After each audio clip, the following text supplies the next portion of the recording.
রাত নিয়ে দিন নিয়ে জোর কদমে চলছিল মাধ্যমিক পরীক্ষার প্রস্তুতি।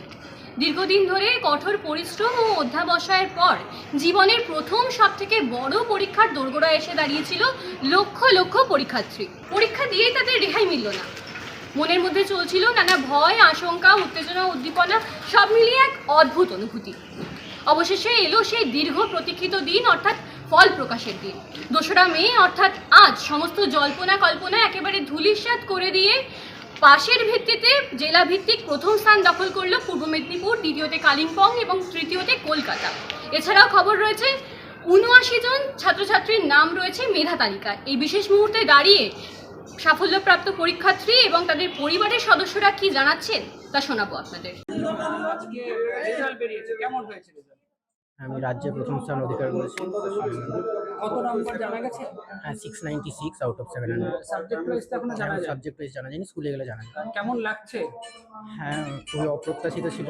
ভালো রেজাল্ট হয়েছে ভেবেছিলাম, কিন্তু রাজ্যে প্রথম স্থান অধিকার করবো এটা খুবই অপ্রত্যাশিত। কতটা আশা করেছিলে? 1 থেকে 10-এর মধ্যে হয়তো থাকবো এটা ভেবেছিলাম, শিওর ছিলাম না, কিন্তু মানে খুবই অপ্রত্যাশিত। মানে এই যে তোমার এই যে এত সাফল্য, এটা কার জন্য হয়েছে বলে তুমি মনে করছো? প্রথমেই বাবা মা, দিদি, সবাই, পরিবারের সবাইকে, মানে স্কুল টিচার যারা রয়েছেন, রায়গঞ্জ করোনেশন স্কুলের আপামর যারা শিক্ষক মণ্ডলী, এবং আমাকে যারা সারা বছর গাইড করেছেন, প্রাইভেট টিচার যারা রয়েছেন, বন্ধু থেকে শুরু করে সকলের অবদান রয়েছে। প্রথম কোনো বাধা ধরা শিডিউলে ফলো করতাম না, তবে যতটুকু ইচ্ছে হতো প্রতিদিন ততটুকু করতাম। এবং ভবিষ্যতে কি লক্ষ্য?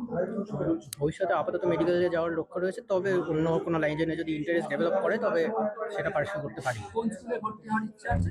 আমাদের স্কুলেই হয়তো করোনেশন স্কুলেই ভর্তি হবো। পড়াশোনার পাশাপাশি আর কি করতে ভালো লাগে? পড়াশোনা করতেই ভালো লাগে, এছাড়া কুইজিং এ আমার হচ্ছে বিশেষ একটা আকর্ষণ রয়েছে, সেটা পার্সিউ করেছি, মাধ্যমিকের বছরে করেছি। আমার মোটামুটি বন্ধুরা ফোন করে জানালো, তো তখনই দেখলাম অ্যাকচুয়ালি। কি দেখলি?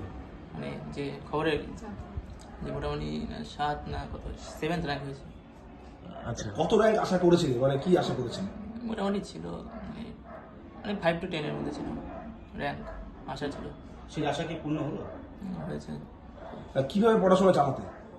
আমার রুটিন সাধারণ ছিল, মোটামুটি 6 ঘন্টা বা 8 ঘন্টা করতাম। টপ নাম্বার কত পেয়েছো, কি জানতে পেরেছো? যত মনে হয় 687 না 89। হ্যাঁ 89, 689।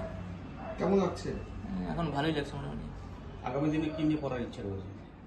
এই তো মানে সায়েন্স নিয়েই পড়ছি। ভবিষ্যতে কি হওয়ার ইচ্ছে? ভবিষ্যতে তো মোটামুটি এখন আইজারে মানে রিসার্চ করার ইচ্ছা আছে। শুধু কি পড়াশোনায় চালিয়ে গেছো নাকি খেলাধুলার প্রতি আগ্রহ ছিল তোমার? ছিল মোটামুটি। কোন খেলাধুলার প্রতি? ক্যারাটেও করে। মানে ক্যারাটে শিখেছিলাম, মানে ব্ল্যাক বেল্ট পাওয়া আছে। তোমার যে এই যে সাফল্য, মানে কাকে কৃতিত্ব দেবে, কার জন্য তো আমাদের টিউশন স্যার আর স্কুলের স্যার যারা ছিল গাইড করেছিল তাদের। মা কতটা হেল্প করেছে? তো অনেক, মাই মানে সাহায্য করতো একটা সাবজেক্টকে বুঝতে। ক ঘন্টা পড়াশোনা করতো? তো 6 ঘন্টার সামনে। ঠিক। ভবিষ্যতে কি হওয়ার স্বপ্ন রয়েছে? তো আইজারে পড়বো, রিসার্চ করার। ঠিক আছে। মেয়ের পরীক্ষার সময় তো আপনাদের টেনশন বেশি ছিল, পরীক্ষার সময় না মেয়ের মানে রেজাল্ট বেরোনোর সময় কোনটাই টেনশন? না, পরীক্ষার সময় টেনশন করিনি। নিবেদিতা গার্লস, ও বাগবাজ সিস্টার নিবেদিতা গার্লস। আর পরীক্ষার সময় টেনশন আমি করিনি, কেননা ওর মানে কোনো কাজই করতাম না টেনশন। কিন্তু রেজাল্ট বেরোনোর আগের দিন থেকে একটু চাপ হচ্ছিল। News time. হ্যাঁ, একটা এক্সপেকটেশন তো ছিলই। হ্যাঁ, দেখুন এক্সপেকটেশন ছিল যে ভালো রেজাল্ট করবে, তো এরকম মানে 1 থেকে 10-এর মধ্যে থাকবে, সেটা খুব আনন্দ পেয়েছি আর কি, ভীষণ আনন্দ পেয়েছি। মেয়েকে নিয়ে তো ছোটবেলা থেকে একটা স্বপ্ন থাকে, তা আপনারা কি মানে ডাক্তারি পড়তে বলছেন না ওরই? না, আমরা কখনো কোনো চাপ দিইনি। কোনো সাবজেক্ট চুজ করাই বলুন বা কোন সাবজেক্ট এখন তুই পড়বি, এইভাবে কখনো ওকে চাপ দিয়ে কিছু বলা হয় না। আমাদের এটা নেই নিয়ম, আমার মা বাবাও বলেননি, আমরাও করতাম না, ওর বাবা বা আমি। ওর যেদিকে যাওয়ার ইচ্ছা ও যেন আনন্দ করে পড়াশোনাটা করে। আপনি কি মানে হাউস ওয়াইফ না? আমি হাউস ওয়াইফ। বাবা কি করেন? ওর বাবা হচ্ছে ইঞ্জিনিয়ার। ও উনি আছে প্রাইভেট কোম্পানিতে। এই যে মানে বাবা ইঞ্জিনিয়ার কিন্তু ও ডাক্তার হতে চায়, মানে বাবা স্বাভাবিক না, ও অঙ্ক মানে ম্যাথ ভালোবাসে, মানে সায়েন্সের প্রত্যেকটা সাবজেক্টও ভালোবেসে পড়ে অত্যন্ত, মানে সেই জন্য ওর যেদিকে যেতে চায়। আমাদের কোনো মানে ব্যক্তিগতভাবে ভিতরে ইচ্ছা ছিল যে ও যেন চুজ করে যে ডাক্তার হয়, কিন্তু আমরা কখনো সেটা ওকে বলিনি। ওর পড়াশোনা কিভাবে খেয়াল রাখতেন আপনারা তো অবশ্যই, এবং সিস্টার নিবেদিতা গার্লস স্কুল মানে সেখানে ব্যাপক কেয়ার হয়, তার বাইরে মানে সাপোর্টিং টিচার কতজন ছিলেন? সাপোর্টিং টিচার, ও সব সাবজেক্টে টিচার ছিল না।